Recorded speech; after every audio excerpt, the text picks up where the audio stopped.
1 जनवरी 2024 के बाद किसी भी एईपीएस संचालक को किसी भी कंपनी की एईपीएस आईडी का यूज करना अब उतना आसान नहीं रहेगा जो कि 2023 तक था।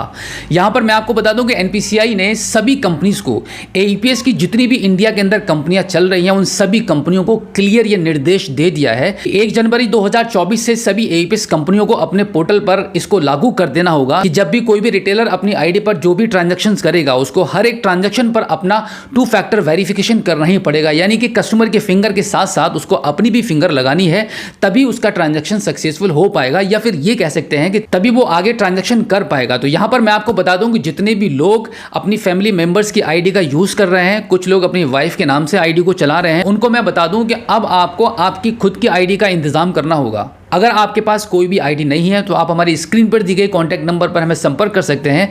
रॉयनेट सीएसपी आईडी आपको प्रोवाइड कराई जाएगी मात्र 499 रुपए में। इसके लिए आपको डॉक्यूमेंट्स देने होंगे, आपका Aadhaar card, PAN card, bank passbook, email ID और कॉन्टैक्ट नंबर। लेकिन यहाँ पर एक कंडीशन यह है कि ध्यान रहे, अगर आप यूपी से बिलोंग करते हैं तभी आप हमें कॉन्टैक्ट कीजिए हमारे इस नंबर पर, क्योंकि हम ऑल ओवर यूपी में ही रॉयनेट की सीएसपी आईडी को प्रोवाइड कराते हैं। अब हम बात करते हैं कि 1 जनवरी 2024 से एनपीसीआई ने जो निर्देश दिया है सभी एईपीएस कंपनियों को इस नियम को लागू करने के लिए, तो लगभग अभी कुछ कंपनियां ये काम कर चुकी हैं और जिन्होंने ये काम नहीं किया है तो उनको अब मजबूरन इस नियम को अपने एईपीएस पोर्टल पर लागू करना ही पड़ेगा। और जैसे ही ये नियम लागू हो जाएगा सभी कंपनीज के एईपीएस पोर्टल पर, तो जितने भी लोग जो दूसरों के नाम पर आइडिया चला रहे हैं वो परेशानी में आ जाएंगे। और यहां पर मैं आपको बता दूं कि एनपीसीआई ने ये इतना बड़ा जो डिसीजन लिया है वो सिर्फ और सिर्फ इसी वजह से लिया है कि कुछ लोग दूसरों के नाम पर आईडियां चला रहे थे और आधार कार्ड के माध्यम से फ्रॉड कर रहे थे। इस प्रकार के अनऑथराइज्ड ट्रांजैक्शन को एनपीसीआई पर रिपोर्ट करने पर पता चलता है कि भाई जिसके नाम से आईडी को लेकर ट्रांजैक्शंस किए जा रहे थे कि वो बंदा तो इस कामकाज के बारे में कुछ जानता ही नहीं है,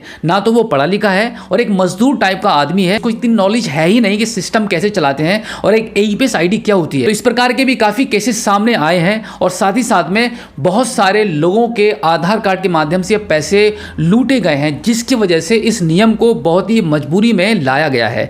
आने वाले टाइम में हो सकता है कि और भी ज्यादा नियम लागू हो जाएंगे, क्योंकि आधार कार्ड के माध्यम से काम करना अब उतना आसान नहीं रहेगा जितना कि 2023 तक था। अब मैं फाइनली आपको यही एडवाइस देना चाहूंगा कि आपको आपके नाम से ही आईडी चलानी पड़ेगी।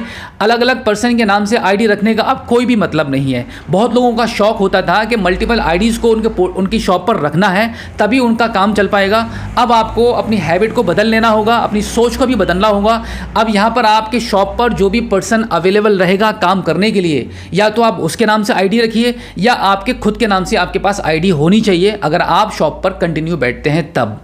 अदरवाइज आपको एक नया इंतजाम करना पड़ेगा। अब अभी जिसके भी नाम से आपके सेंटर पर आईडी चला रहे हैं तो आप 1 जनवरी 2024 से पहले ये काम कर लीजिए, क्योंकि मुश्किल से 2 ही दिन बचे हैं 2024 को आने के लिए। अब यहां पर आपके माइंड में एक सवाल उठता हुआ कि भाई आपको किस कंपनी की आईडी चलानी चाहिए। अभी प्रेजेंट टाइम में जिस भी कंपनी की एईपीएस आईडी को अभी आप चला रहे हैं उस कंपनी की भी अगर आप नई आईडी लेना चाहते हैं तो उससे पहले एक बार फिर से जांच पड़ताल कर लीजिए, इंक्वायरी कर लीजिए और कई लोगों से इसका फीडबैक ले लीजिए कि जिस कंपनी के थ्रू आप काम कर रहे हैं कि वो कितनी जेन्युइन है। इंटरनेट पे सर्च कीजिए, किसी भी तरीके से पता लगाइए, क्योंकि यहाँ पर आपको आज की डेट में इस प्रकार की कंपनीज का पता लगाना काफ़ी ज़रूरी है कि जिस कंपनी के साथ आप आगे काम करेंगे वो कंपनी जेन्युइन आपके साथ रहेगी या नहीं रहेगी। इसके अलावा अगर आप रॉयनेट सीएसपी आईडी लेना चाहें तो आप स्क्रीन पर दिए गए कॉन्टैक्ट नंबर पर आप कॉल कर लीजिएगा, हम आपको आईडी प्रोवाइड कराएंगे मात्र 499 रुपए में। ध्यान रहे कि अगर आप यूपी से बिलोंग करते हैं तभी आप हमें संपर्क कीजिएगा। तो उम्मीद करता हूं कि आज की इस वीडियो में जो जानकारी आपको दी गई है आई होप आपको काफी अच्छी लगी होगी।